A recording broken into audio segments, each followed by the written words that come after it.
I often like to look a little deeper into things, y'all. And, we're being hit and bombarded with all this different talk with our President Trump and things he's saying, things he's doing, ICE government shutdown, military takeovers, war, tariffs, bombing, cryptocurrency, debt, inflation. I mean, just everything. And so my whole thing is when we're being bombarded so hard with so many different issues, creating fear and anxiety and uh, depression and stress, overwhelming feelings of isolation, whatever those things are that people are dealing with. I want to know, okay, well, what is it that you're not saying?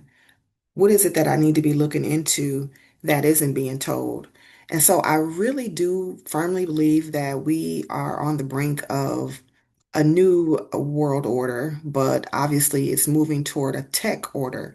And I believe that the big tech companies, our huge Silicon Valley uh, big business and disruptors are taking over the United States, and that will be the basically the heart of how government and different things will be run in the future through the lens of big technology. And so I wanted to take a look at our Vice President, J.D. Vance, since Trump is getting so much light. It's like, okay, well, who is this guy, J.D., really? You know what I'm saying? J.D. And so I looked him up and wanted to just go a little bit more into his background and his history. So his name is James David Vance. That wasn't the name he was born under. I believe he took on his grandparents' names later on when he decided to leave his mother's home. So he was born in Middletown, Ohio. He grew up in a challenging environment that ultimately shaped his worldview and career. So before he entered politics, he made a name for himself as a Marine Corps veteran. So right after high school, he eventually joined the Marine Corps. And he also gained national recognition for his memoir, Hillbilly Elegy. And this basically reflects on his upbringing in the Appalachia and the socioeconomic struggles faced by many in the region. So he has an affinity, some empathy toward the working class American, lower working class American, and even those that are hit with substance abuse issues as well because he experienced them. So I think that that's interesting, and I think that that's actually nice, refreshing to see in a vice president because you want the people who are representing you to be able to, empathize, understand, identify with some of the struggles that regular people go through. So after he won the U.S. Senate seat in 2022, that's when his political career really took off. So his early life, he was born August 2nd, 84. So he is considered a millennial, and he is our youngest, our first millennial to be within vice president, president status. So that's kind of a big deal. But he had a lot of challenges growing up. His mother, Beverly Vance, faced struggles with addiction, leading to turbulent home environments. Um, there was a huge incident involving his mother where he moved in with his maternal grandparents eventually, Bonnie and James, who provided him the stability that he needed and later played a huge role in his upbringing. So he graduated in 2003 and immediately joined the Marine Corps. And then his political career took off upon his completion of his service, and he was nominated into the U.S. Senate to represent Ohio in 2022. And so you know him as now our vice president. He's married. He's married to a brown woman. I believe she is from India. Her name is Usha Chilakuri, it looks like, and he met her while attending Yale. All right. So um, at one point, the man was poor and broke, and by, I believe, the end of last year, his net worth was estimated to be around $5 million, with some reports indicating his asset portfolio could be valued at up to 10 million, right? So he's already into venture capitalism and venture capitalist work. So he wrote the book, so he had earned money from book sales and also through a small venture capital startups that he participated in. And so he began his career with a small stint at Mithril Capital, where he connected with Peter Thiel. And you all know who Peter Thiel is, a huge guy in the tech world. And so, interesting enough, Peter Thiel is worth $26 billion. He's about 58 years old. I believe he's of German descent. Yep, right here of German descent. And he's also a political activist and venture capitalist. He has some interesting philosophies on his take on and worldview on different things. Um, Let's just take a look here. So Peter Thiel has some similarities with our Vice President Vance because they both grew up in Ohio. His father, Thiel's father, actually was a chemical engineer, whereas Vance kind of was on the lower end of economic status. Um, Eventually, Thiel moved to California. They've also lived in South Africa, and you know, South Africa is where our homie Elon Musk is from. And so Till eventually launched the PayPal um, network. And according to our sources in the streets, Elon Musk was a part of the founding team for PayPal. So Till and Musk have a very interesting relationship, but they have absolutely worked together in the past. And so we got our Vice President J.D. Vance, who serves under President Trump. President Trump recently brought in Elon Musk to do some auditing and I guess efficiencies within the government, creating the Department of Governmental Efficiencies. But Elon Musk also has, you know, is in bed, has ties to Thiel. All right, so we got these three major kind of tech guys, Vice President Thiel and Elon Musk, that are really impacting, influencing a lot of decisions at the higher up White House level. And so those are things that I found really peculiar and interesting. But it goes on to talk about Musk and Till's relationship. They share a long, intricate relationship that began with their collaboration at PayPal, and it has evolved through various business ventures and ideological differences, right? So Peter Thiel and Elon Musk first crossed paths in the late 1990s when they co-founded PayPal, which was initially formed from the merger of Thiel's Confinity and Musk's X.com, which he eventually still has his X.com, formerly known as Twitter.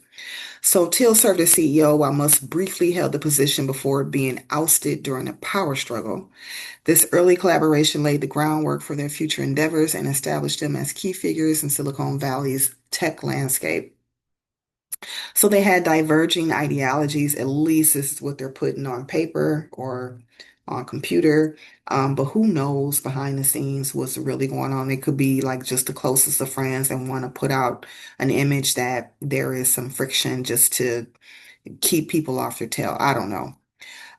Till is often characterized as a cautious, introverted investor focused on long-term gains, while Musk is seen as a bold, risk-taking entrepreneur.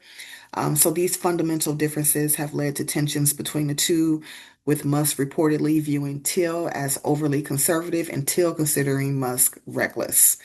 So they couldn't find that median. Um, they've been recently involved in political matters, so we have seen that to the point where I believe Peter Thiel bankrupt a newspaper. I think we'll find it later on um, because of some defamatory things that they said regarding Thiel and I believe his homosexuality. And it's interesting because I've also heard similar things said about J.D. Vance, although he's married, but I have heard some things around. his sexuality being in question. All right, so what do we have here? So this is an article, what happened in President Trump's March executive order. So this is about Palantir because the thing about Peter Thiel is that he is has created this Palantir technology company back in, I believe it was 2004. So well before like Facebook, but essentially what this company does is provides the government with information and data on each American. Every single American there's data on. And so Peter Thiel actually invested in Facebook back in the day and a large percentage. And so he obviously probably has some influence. And so in my mind, Facebook, again, uh, the FBI book, essentially, really did a 10-year kind of data collection in my mind.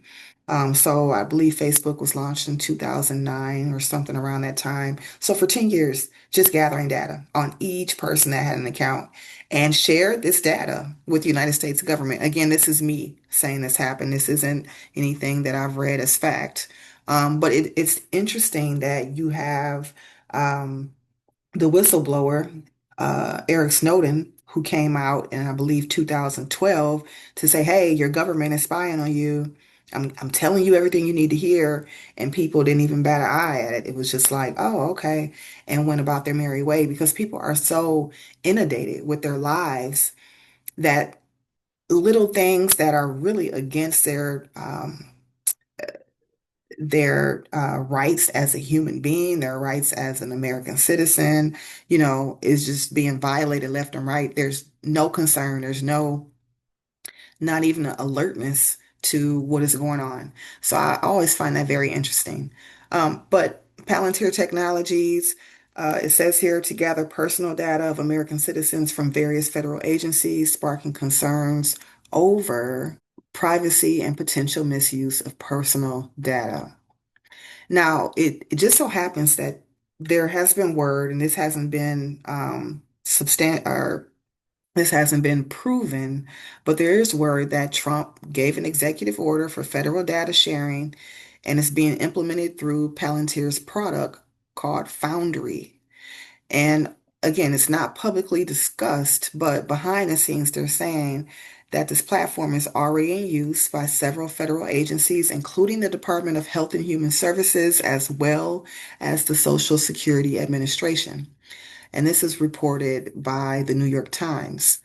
And so, its capabilities in data organization and analysis could potentially enable the merging of information from various agencies, thereby creating detailed profiles of American citizens. And we know that everything is there is an attempt to kind of centralize things and have a one world kind of system or one world government, hence the real ID. Like where did that come from? When did ID start being fake? Like now the real ID is something you have to get or a passport, right?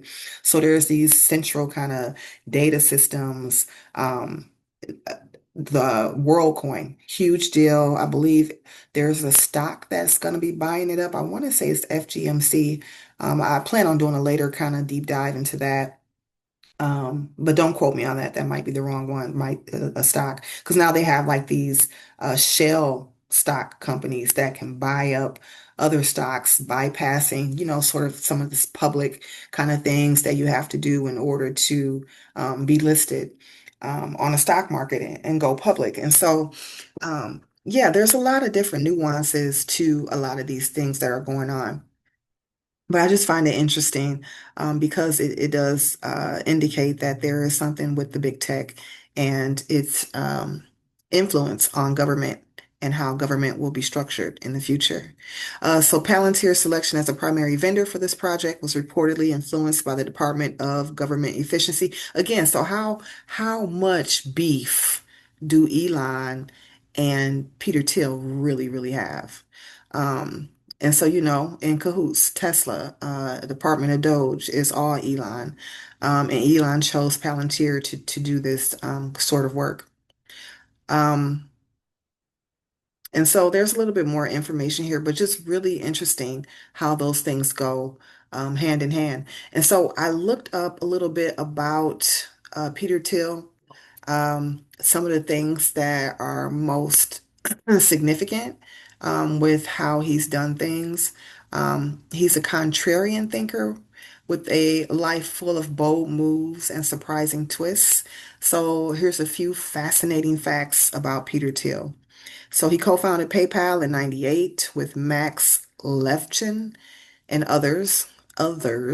So others would be Elon Musk et al. But he revolutionized online payments, and we know that they are all into payment systems with um, the way that I think X and XRP and all these different X kind of systems are all kind of intermingled and related.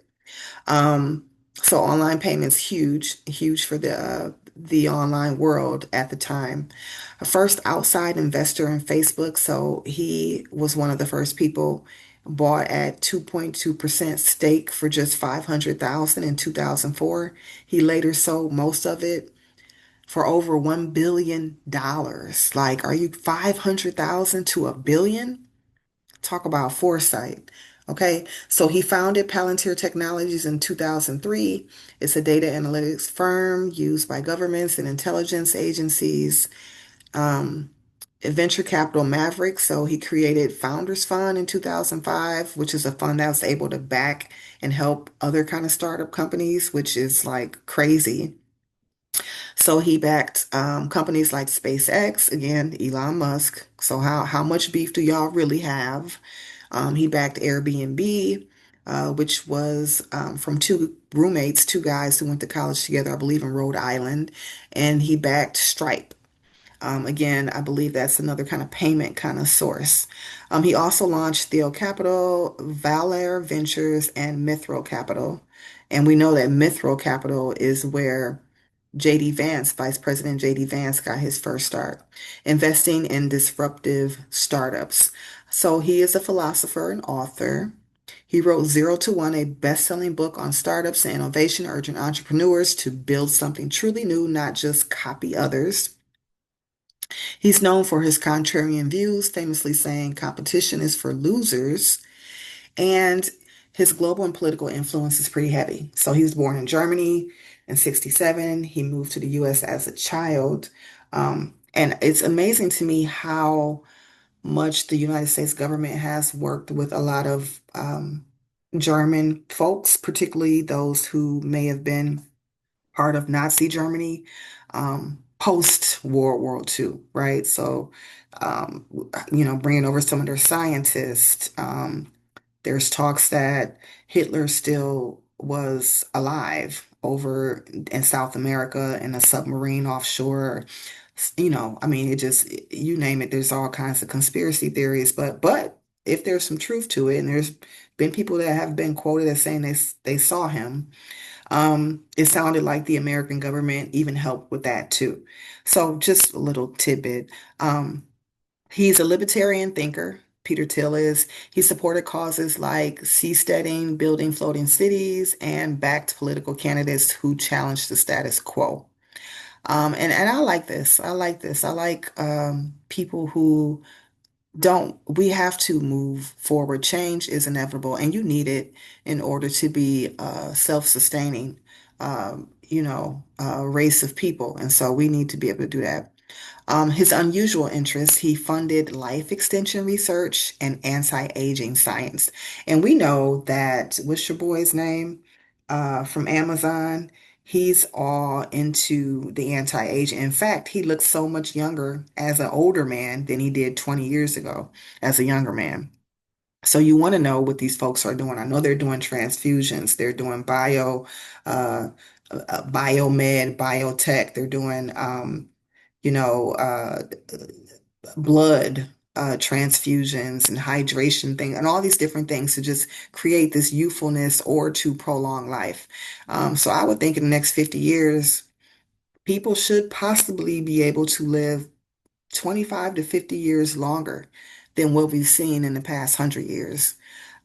He once expressed interest in cryonics, the idea of freezing the body after death for future revival. We see it in science fiction movies all the time. And for me, the mind does not recall or think of, um, you know, construct any kind of idea or thought without that being something that is a possibility or a reality. And so I can see this absolutely happening in the future. Private and strategic, he's known for being secretive and strategic, often operating behind the scenes in tech and politics.